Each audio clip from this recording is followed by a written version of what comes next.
This is an AVNation special. My name is Tom Albright. I am your host. With us to talk about, well, quite frankly, Crestron programming, and specifically the master's class that happened just a couple months ago. First and foremost is Mr. Toine Leerentveld, Technology Manager of Crestron. How are you, sir? I'm doing well. How are you doing, Tim? Doing good. Doing good. Also with us is Miss Emily McAllister. If you're watching the video, she has a Facebook logo, but technically she works for Milestone Technologies at Facebook. How are you, ma'am? I'm doing well. And just for the record, Emily does have officially the coolest lower third because she has a Facebook logo. So with us is my buddy and pal, Hope Roth, from somewhere in the... she is not driving. She just is in a car, but she's not really driving, so don't freak out, folks. I have the parking brake on. Good. Good. But she is also a master level programmer. How are you, ma'am? I am great. Good. Good. Well, so here's what we're going to do. My full-time job, I manage a group of really talented independent programmers. One of those very programmers was at the master's class in beautiful Rockley, New Jersey, in April. So first and foremost, Toine, we'll start with you. Can you, I guess, from your standpoint, and Emily and Hope will get you guys' experience as well, but from the instructor standpoint, from Crestron's standpoint, describe your experience this year at Masters. Oh boy, that was quite something. It was the first year that we did this this really massive training conference where all our American and even some international programmers came to us in a building not that far from headquarters, and they could pick their own track. So this was the first time that I saw pretty much all of the programmers in one room, well, not in one, actually in one room in the auditorium, and I had some of my engineers join just kind of to see how many people use, the languages that we create, and it was quite impressive for them and for myself to see that large a group of people that depend, their livelihood depends on what we do and how well we do it. So from that point of view, that was the first time I saw that all in one place. It was very exciting. I was teaching Simple Sharp and Simple Sharp Pro, which I'm very passionate about, and it was good to see that it was one of the classes that filled up the fastest and had people very eager and jumping at the bit to start programming in it. So that was great. Well, and this is not the first time you guys have had Masters. This is something you guys have been doing for a number of years. From a kind of a nomenclature standpoint, if you go to so many, once you become certified, if you go to so many Masters classes, you become silver, then gold, and platinum, and so forth. Correct. The last few years, you guys have kind of split it up, regionalized it, as it were, where it was several different classes around the country. So you mentioned the fact that this was like one of the first times that all of them have been together in North America. What was that like, talking to basically a large swath of the brain bank for Crestron? That was for me, or was that for you? For you, yeah. Oh, I talk to the brain bank of Crestron all the time. Oh, you don't mean my engineers? Okay. I don't mean your engineers. No, I mean the folks that are actually in the field, putting your stuff together. I'm pretty lucky that I talk to them on a regular basis, whether it's on labs or on phone calls, quite a bit, because as the product manager for control systems, they are really one of my main customers, right? They are the ones using all the cool stuff we add. So I'm fairly in touch, I believe, with our programmers. But seeing them all in one room and having these large conversations was, to me, very nice. And like I said, showing our engineers, that large group of people that, something that you think is just a minor inconvenience, when you hear 500 people say like, oh, please fix that. That makes an impact on the engineers to go like, okay, maybe we should do something about that. So for me, that was great to show the engineers just how large it is. But having them all in one place, the benefit, I think, was largely on their side to just hear other people that they would normally never see go, yeah, I have that same problem, or this is how I fix that. Because I heard a lot of that just between classes, walking around the hallway, like, oh yeah, I've run into that too, and this is how we got around it, or this is what we did. And I think that made it very beneficial for the people attending. Yeah, well, Emily, we'll start with you on this. Then what was your experience like, going out and being a part of such a large group of peers, like Toine said, being able to share sort of war stories and how you guys have solved certain problems? I would totally agree. I'm actually really glad he said that. In general, yeah, there's a lot of people that I've known through either Crestron Labs or various. AV is incredibly small, so you tend, once you get to a certain level, you tend to meet all the good players in the game, and the more vocal you are, such as myself, the more you tend to meet other people who are extremely vocal. So there's a lot of people that I met that I had no opportunities to meet, either from geographic regions or just because we just didn't have the time. So it was really awesome to be able to finally be able to put a face to a name and trying to see like how different people were in face-to-face versus on the forums, which most of them were not. And also, yeah, like you said, essentially talk to people and try to see like, hey, what are you working on, and is this the kind of things you're still doing? And I personally really enjoyed that format. That, for me, in my opinion, was one of the best. That was my third Masters, and the best format for me, because I was able to finally get to see a whole bunch of people that I otherwise probably would have met. Yeah. Hope, from your standpoint, coming down, you're in the East Coast, so you got to, it was just south of you, but still the same experience with getting together with a number of other like-minded professionals. How was that from you? That was great. This was actually my first Masters, so as far as I'm concerned, they've all been just massive nerd conventions that we all get together and nerd out over this stuff. I hope they're all like this in the future. I had a great time. I met a lot of people. I've interacted with Emily on Labs a lot, so it was cool to finally get a chance to meet her, face to face. I see all the people that you talk to, and I learned a lot. So I thought it was great. Well, I hope you mentioned that this was your first Masters, Emily. I believe you said it was your third. Hope, why was this? Was there something special about this year that you finally said, yeah, I'm gonna go to Masters this year? This was actually the first year I was eligible. Well, there you go. So. I've been programming for a while. I finally got certified last year, and I didn't get certified quite in time to go. So this was my first time that I got to go. Yeah, so it's nice of you guys to throw a big party for me. I appreciate that. Toine? Anytime. We're always up for a party. Well, Emily, you said that this was your favorite format. Can you compare it and give folks who may or may not have been to, not just Crestron, specific training, but others like it, the differences between the regionalized shows versus the larger format? Absolutely, yeah. It's actually kind of cool. Every single year I've been, it's been a different format. So that's actually kind of the reason why I feel like this one worked the best. I actually went to the regional one in Atlanta. That was in 2014, I believe. And that one was actually the first time, consequently, that I met Toine. And I really, really enjoyed it. I actually liked the regional format mostly because when I was working for a university at the time, it was very difficult to move to go all the way across the country. So Atlanta being only like 4 or 5 hours away from where I was currently working at the University of Florida worked really well for me. The only problem is, again, I didn't get to meet a lot of the people that I knew across the country. But that being said, the content was still very, very good. But it was still very much controlled more so by Crestron, as opposed to, as Toine alluded to, being able to pick your own schedule, which is something that they, for the first time, allowed us to do this past year, which I loved, because I was able to kind of sift through the kind of things I was the most interested in.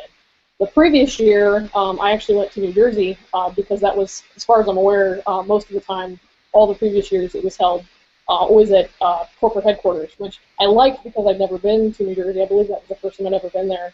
And got to see the tour and got to see some cool stuff. Got to meet, again, a lot of the Crestron folks that I've been dealing with on the forums or vice versa, and essentially put faces to those names. So it's been a little different experience each time. So this last one was kind of the best of both worlds. I got to not only meet people around the country, but I also got to meet and interact with all the engineers. So that, for me, I really enjoyed it. Toine, take me through the kind of the planning process of this, because Emily mentioned and I think you did too, the different tracks, the different the different focuses on, you could go to kind of a business development area, you could go to the simple sharp area, you could do different things. In years past, when it was more regional, it was pretty much come to Masters, we're going to teach you some things, and you'll go home. This year, you were able to kind of specialize it and personalize it for what you were hoping to get out of it and hoping to develop in yourself as a programmer. What was the thinking behind that, behind making that available? Yeah, so I mean, a lot of that was based on feedback, because after every Masters, we send out a survey and get feedback from all the CSPs and certified programmers. And what's hard when you have 500+ programmers, some of them have been doing it for 12 years, some of them have been doing it for the first year, is you have this massive range of beginners to veterans. And when we did this, either we go around the country from city to city to do a localized masters, or we have 7 sessions in New Jersey, and everyone comes in groups of 40 or 50. You end up making these classes, and you kind of go for the middle ground. So now the beginners are either not able to keep up, or the veterans are like, oh, this is boring. So what we did was like, okay, let's sit together, and all the technology managers and people in training said, okay, what are the topics that we want people to learn? And we basically sat and kind of broke it down into beginners and intermediate and advanced topics. And then Jeff Vasachik and his team really put together the roster so that people could go through and say, okay, I want to take this class and this class and this class, and trying to cover people, of all ilks of programming skills and allow them to do exactly what was tailored for them. So it was definitely to help our programmers get the most out of that time, either by not being bored as a veteran or have it be way over their head as a beginner, just because they're trying to hit the middle ground and like we used to do it. So that was a great benefit. The other benefit of from a Crestron employee point of view, I was lucky enough last year that I got to travel from every single masters around the country I went to, but that's a very expensive proposition, right? For me to be gone 6 weeks, I think, out of the year just to teach masters. By doing it all in one place, we could pretty much have every technology manager and even some of our engineers teach a class, which is not something we could do in the localized version, or even when people come to Crestron, because there were, I believe, 6 master classes in Crestron, so that again would have been 6 weeks of engineering time. So this was for me a true benefit, because I had some of my engineers take every class, and I had an engineer that works for me teach a class on network security. So I couldn't have done that in other formats. So. Very cool. Hope, we'll start with you on this. Just from your standpoint, what was one of your biggest takeaways, whether that was in class or like we've talked about before, the hallway discussions? What was your biggest takeaway from Masters this year?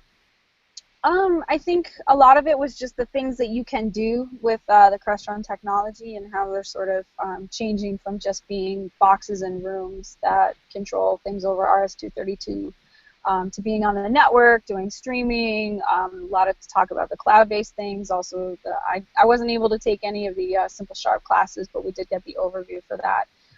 So I got a lot of inspiration, I think, from it to just sort of take things to a new level and to think about new things that you can do with Crestron and Crestron programming. Very cool. Emily, same to you. What was your biggest takeaway? I'm not saying this just because Toine's on the call and because he taught it, but in all seriousness, it really was Simple Sharp and Simple Sharp Pro, because my current role, without going into a whole lot of detail, is explicitly Simple Sharp and Simple Sharp Pro. I'm actually inheriting a rather large code base written by several different people, and it was extremely helpful to kind of dive in and finally essentially force myself to immerse myself in it, because of the fact that I'd been so busy with other tasks at the time that I never really had any time to myself to actually do what I wanted with it. So to actually have a week where a good what? I think two of the sessions were, one was like 4 and the other one was like 5 hours. So yeah, over 8 hours worth of pretty much slammed Simple Sharp, essentially immersed myself in it for 2 straight days. Was really, really good for me, because again, it's one of those things where I needed to do it, and being kind of forced to do it for 2 days was really good for me, and it really got a good head start on what I'm currently working on. So I really appreciated that. Very cool. Well, Toine, from your standpoint, as someone who not only taught but also you were able to sit and exchange war stories with the programmers, what was the biggest thing that you took away from this? The biggest thing I took away from it personally was documentation is lacking on my side. I had a lot of people walk up to me and go like, I really love the new language. I'm a pretty good C# programmer, but I wish that you had better documents for this. So that's one of the massive takeaways I got. Like, okay, we have this great language. Like libraries? Yeah. Is that what they're looking for, or what? Documentation on our libraries, yeah. Okay. So we have some documentation. It's not completely blind, but they're like, it'd be nice if there was a sample in the documentation. So we have started a program that basically nothing gets added without a sample in the documentation. We're upgrading the documentation. We're getting some of our engineers to not work on new stuff, but rather go back and start adding samples to the documentation and just make that more available for everyone. Oh, very cool. The flip side of that then would be this, and Emily, we'll ask you. This is your third one. we've talked about the fact that you've been to different types. If you could sit someone down at Crestron and say, you know what, I would love it if you did this, what would that be? As far as Masters goes? As far as Masters goes, yeah. The biggest feedback that I gave, and I'm pretty sure I put this in the survey that Toine was actually talking about, was number one, and this is more just maybe me, having a little bit more time in between sessions to kind of decompress. That was, in all seriousness, like I found myself like running in between. That's more of the hilarious one. Is it was really hard sometimes, like just kind of grab somebody off the side and be able to talk to them. That's more of the innocuous answer. My bigger answer was it was really hard sometimes to fit everything into my schedule because I'm so interested in so many things. And by no fault of Vaughn or anybody, but there are certain things that, like, certain sessions, it would have been awesome to have them offered on every single day so that I can more juggle things around in order to essentially fit things in an order that I was interested in. There was a couple things that I couldn't take because the things that I prioritized were more important, so I had to not take the certain things just based on their scheduling. So that's my major feedback. Other than that, I really liked it. Those are he knows I'm extremely vocal about when I think something's like messed up or really needs attention. So if those are my two major gripes, then they're doing pretty good. Yeah, well, and hope the same thing for you. It was your first one, so what for you could have maybe made it a little better. Yeah, I think my only complaint was also the way it was scheduled. I think I know I read a lot of people complaining about how it was scheduled. I think the main thing is it was hard to build a schedule. I ended up having to use 2 monitors, and like I prioritized the things I wanted to take, but I was sort of building a calendar as I went. I think a lot of the blocks overlapped. Yeah. So sometimes there would be classes that you would want to take, but, they overlap by 15 minutes. So I think it was just a little tricky to put that together. I was joking that I should get a certification for successfully putting together my master schedule. And actually, I went with a coworker, and he just copied mine entirely because he didn't want to deal with it. So he took all the same classes as me.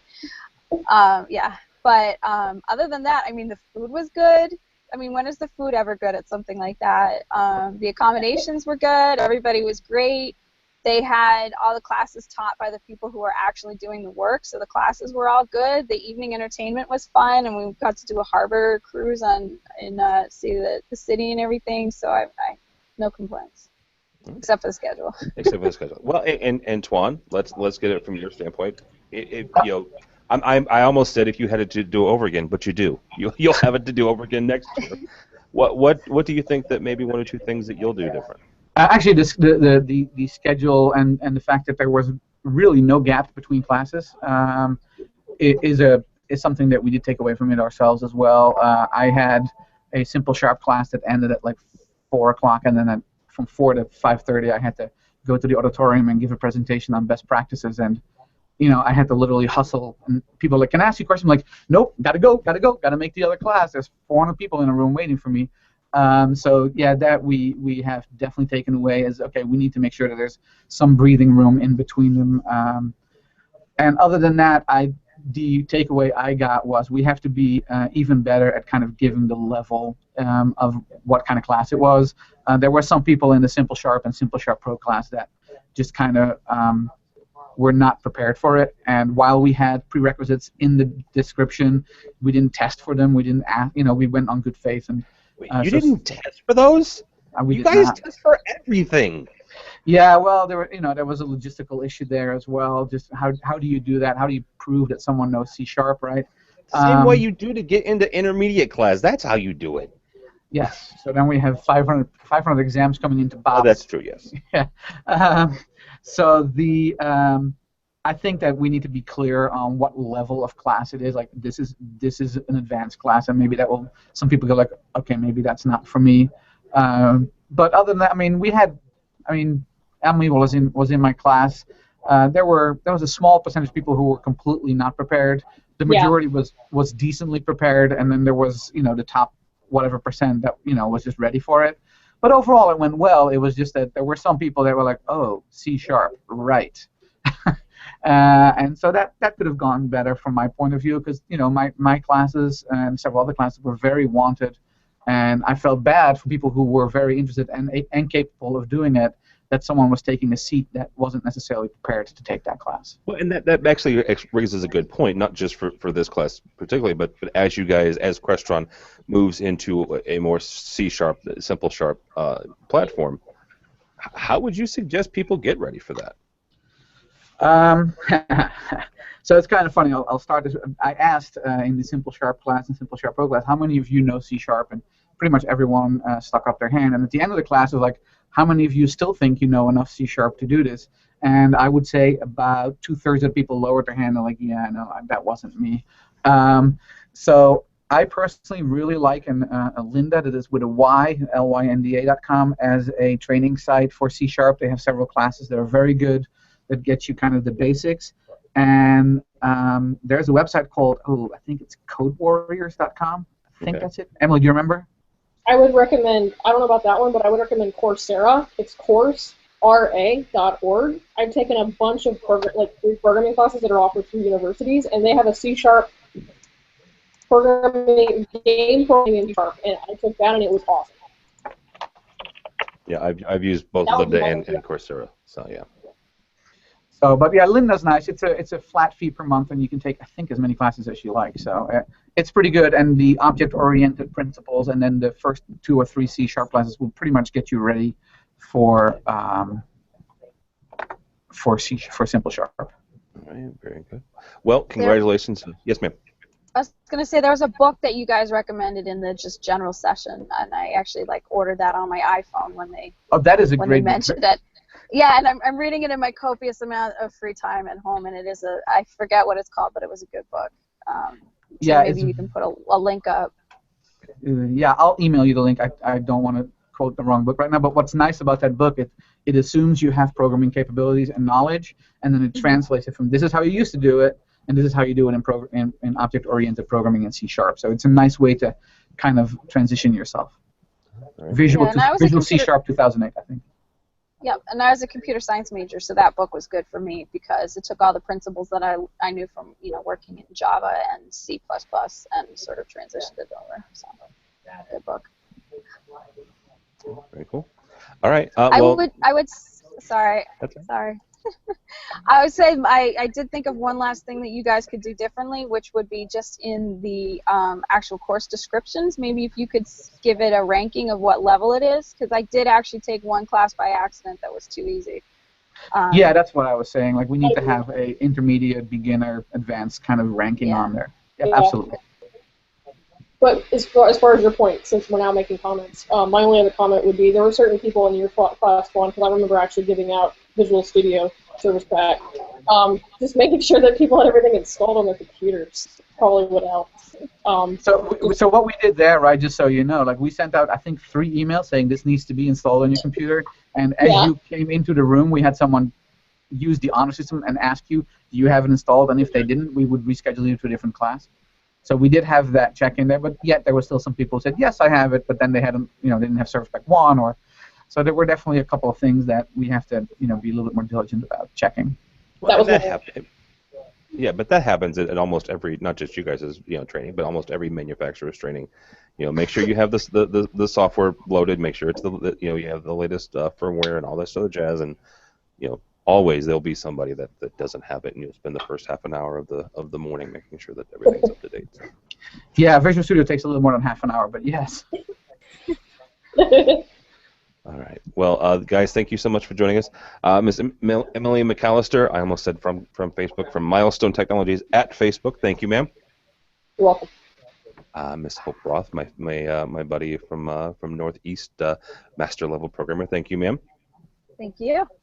And last but not least, Toine Leerentveld from Crestron. Thank you. Thank you, Tim. If anybody's interested, real quick, Toine, on how to become maybe a master level and get to maybe not get to next year's master's class by this time, but on their way, how would they do that? They would have to finish, 101, 201, and 301, I believe, is our classes. If you go to the Crestron website and go to the training department, you can see exactly what you need to do. Cool. All right. Thank you so much. My name is Tom Albright. I'm your host. This has been an AVNation special, Crestron Masters.